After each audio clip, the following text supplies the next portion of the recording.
Welcome to this episode of The Journey with me, Shaina NC. Today we have in our midst Member of Parliament, Mr. Anurag Sharma. He happens to be one of the leading industrialists in the field of Ayurveda, comes from a family from Rajasthan and went on to make Jhansi his constituency.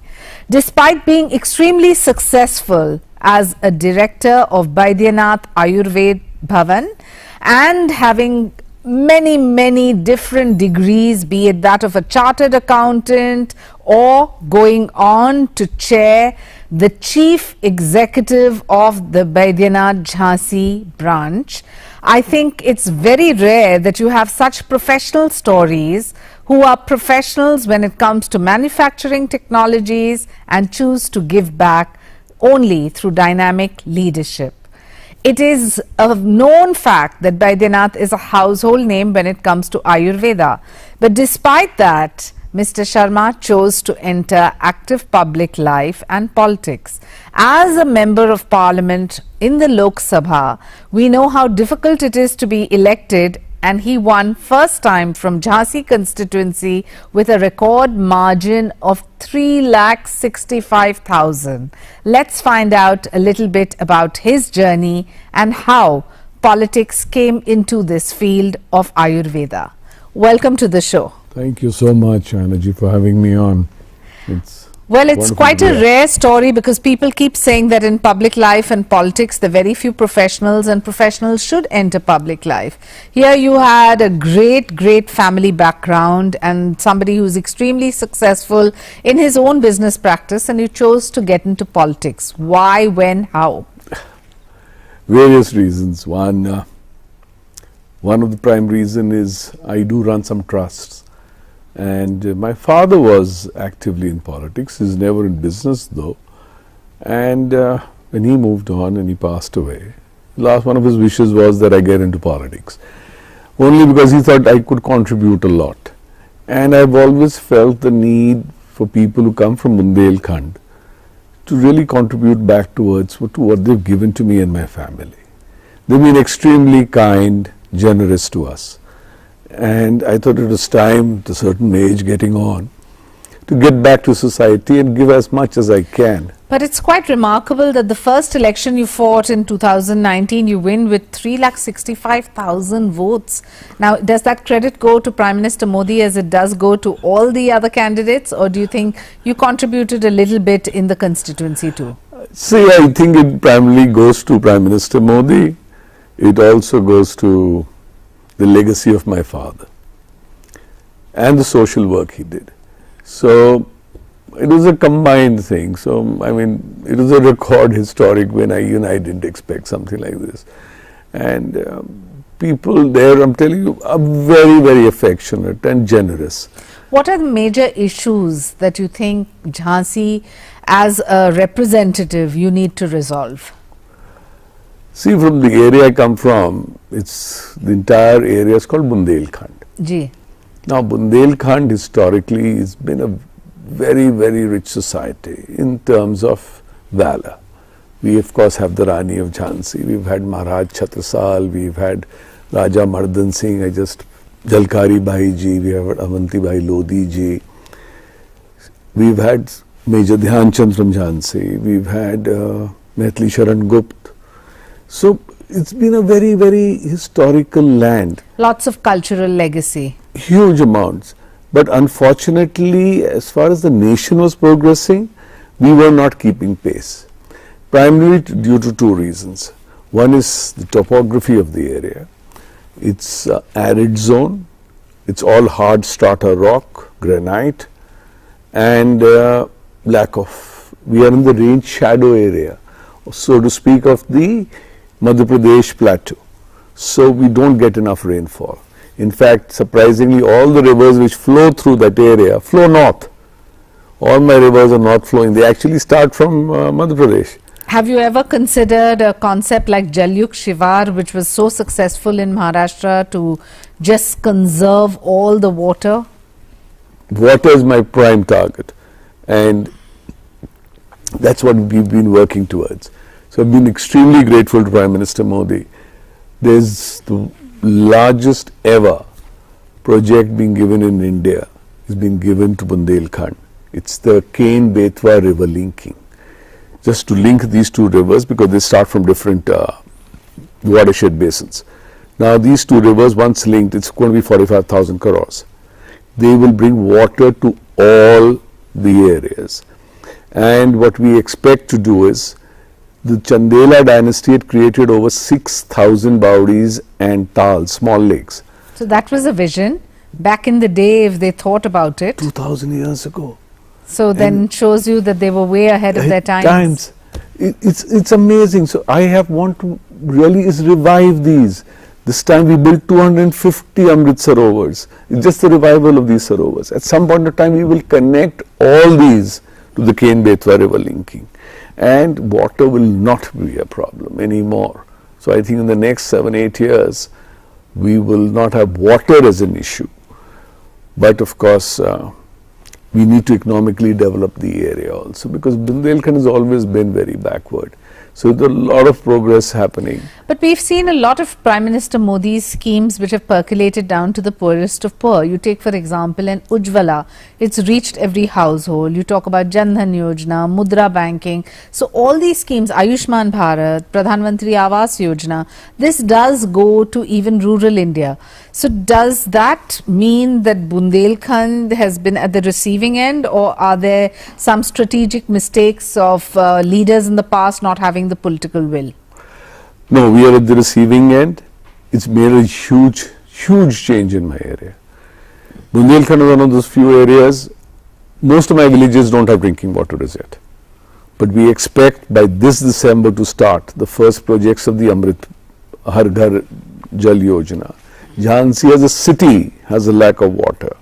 We had one plant for 115 MLD, it's come down to 109, 105. We are putting up another one for 125. So there will be enough water. The other major difference Prime Minister schemes has made is the Har Ghar Jal. So we are connecting 10 lakh households in Jhansi, about 9 lakh households in Lalitpur. So 19 lakhs. I mean, we've not even ever imagined that we'll ever get water in our houses. So this is the first time you're going to get drinking water. The other thing is the Jan Dhan Yojana. Bundelkhand had a slightly feudal structure where I found that women were not really being empowered. Despite Jhansi ki Rani, Rani, women were not being empowered. That's quite a dichotomy there. I know. So that's one of the surprising aspects of Bundelkhand. But this time we've seen, because of this Jan Dhan Yojana, women now have their own bank accounts. In fact, a lot of times I go to the village, I'm talking to a lot of women. We've started a lot of FPOs. We have an ODOP scheme running. We do some of these most beautiful sarees now called Chanderi nice. in Lalitpur. Lovely, I'd love to. Yes, see. Please. Chanderi is just off Jhansi, but Lalitpur has the ODOP for Chanderi sarees and scarves. And Jhansi has soft toys. Now, soft toys the Prime Minister been talking about. Yes. Our people have started exporting from there. But what I keep telling the women is, it's time you raise your voices. Thoda sa josh or thoda sa akrosh. Dono hi rakhna zaruri hai. You know, because once they start demanding their rights, Bundelkhand will progress. You can't progress with 50% of your population not being allowed to work. But now I find in the villages that has changed. That's changed tremendously. We've had this new 2 FPOs have come in. One is called Balini, and I've nearly got 35,000 women, Didis we call them, as members. And last time we distributed over 14 crores, nearly 14 crores worth of profits to them after buying milk at more than market rates. Surprisingly, I'll tell you another very nice story. Jhansi was always thought we'll never have enough milk. But last 2 years we've been supplying to Mother Dairy. How? See, you just need to work with them. You teach them, we started teaching them how to keep the calves, the cows, give them the instruments, give them the fodder. You know, I think that's what's very important, because we've seen government after government believing in freebies, subsidies, SOPs, but that doesn't end the problem. No, we need to give education, security and financial empowerment and teach them, because only then can you be Atmanirbhar. I keep giving lectures at my university, and I go there very often pro bono, and I talk to a lot of students. The only thing we keep insisting on is, don't be job seekers, be job creators. Once you start learning how to create jobs, and each one of you creates 3 to 5 jobs, it makes a world of a difference. Absolutely. I'll tell you another little interesting story.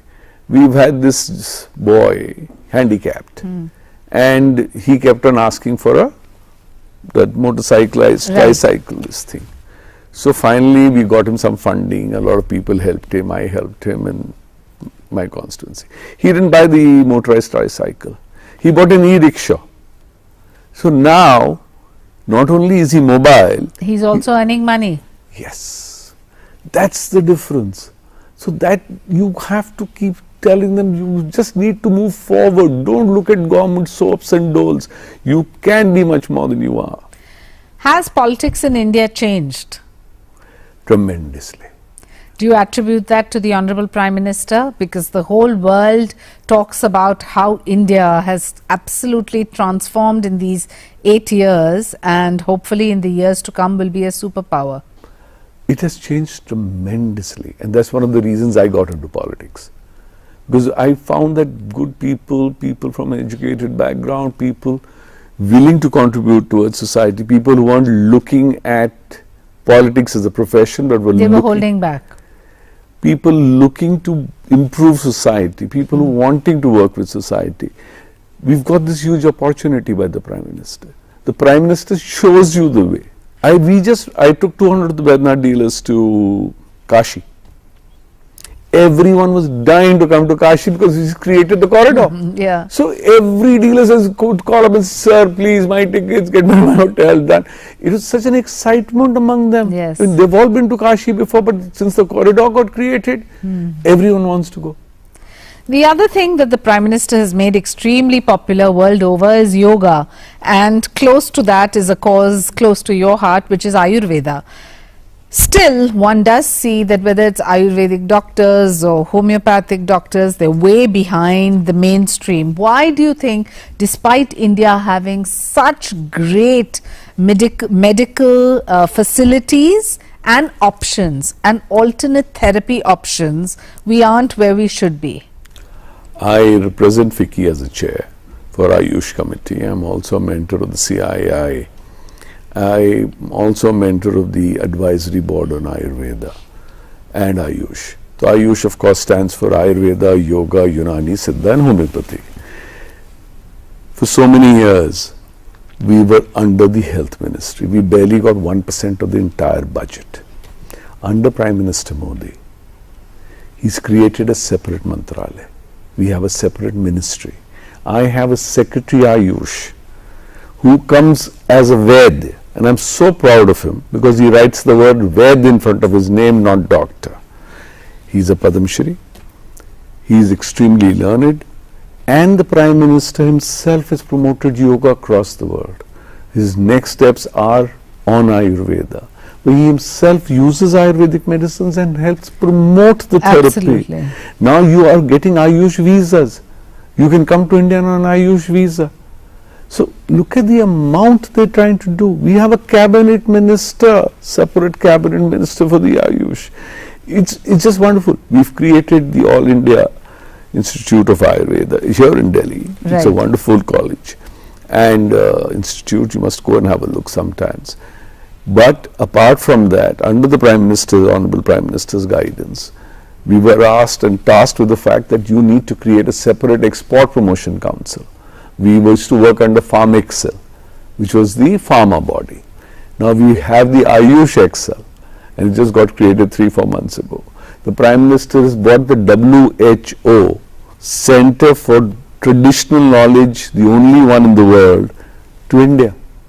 So the huge amount of vast Indian knowledge, your own culture, can now really is being combined under Prime Minister Modi, and it's going to be across the world. It's part of your soft power, it's a part of your culture, and of course you can do so much better for humanity. You are a gentler, kinder system of medicine. So it will, across the world, I think it's one of India's huge strength as far as exports are going to be. You'll be surprised to know, in the last 3 years during COVID, one Indian herb called ashwagandha Yes. is now the third highest herbal traded commodity in the world. And that's entirely because the Prime Minister during COVID talked about increasing your yes. immunity. And increasing your immunity by a natural method. Whether it's ashwagandha or whether it's giloy, there's so much to contribute to the world. So I come back to the political part of your life. You started, you ended up in your business practice, fighting elections in 2019, and here you are. What are the issues you've raised in Parliament which you think need to be highlighted to the audience on Doordarshan? Because really the idea of the journey is to show how parliamentarians contribute to India's vibrant democracy. See, primarily the issues I've raised are regarding Bundelkhand. One, of course, has been water. That's one of the longest speeches I've given in Parliament, was on the I heard that, yeah. Ken-Betwa river link. The other time we've now been trying to request the government in creating Ayush wellness centers across the country. But apart from that, I think all major highways at every 100-150 kilometers, in case there is no large city on them, they need to create trauma centers. Because today, with the kind of high-speed cars we have and the beautiful expressways which have come up, accidents are turning a little fatal, and India does have a very high accident ratio. I think probably one of the highest in the world. So we need to be able to treat those patients as soon as possible. So that's one of the other issues which we've been raising. So you would like to focus on the health segment more than anything else? And water. So health and water. Yeah, conservation is my other big thing. I breathe and live sustainability. I also represent the Indian Parliament in what is called the MOEFCC committee. And so we have environment, forest and climate change. All topics close to your heart. To the Prime Minister also. And I'm so glad when he spoke on COP26 and talked about reducing our footprint and making India carbon neutral. What do you envisage being the real challenges in the days to come? I think we will face two major challenges. One is, of course, going to be climate change. Climate change can very seriously adversely affect it, and you're seeing this. We've had such huge ranges in the middle of October. And apart from climate change is going to be the fact that we need to be able to teach our youth. They are the strength of India. They are going to be the future leaders of India. In the next 25, 30 years, they are all going to be leading India, and I wish a lot of them would join active politics and be able to contribute back, because youth are our strength. They need to be able to be empowered. They need to be taught. You don't need to be, like I say, job seekers. You need to be job creators. So whether it's through Smart India, Invest India, we need to have a lot more such programs, and India needs to move away from its cities back to the villages. In fact, I've been trying to convince some IT companies to come into Jhansi. You go to these huge metros, they're running some certain call centers, but your overheads are so high. So you're trying to tell them that come to the smaller cities and you have everything at half the price. That's true. And you empower the child there. Today, the youth in rural India, and my constituency mainly rural, are as aware as any child I would see in, let's say, maybe Delhi.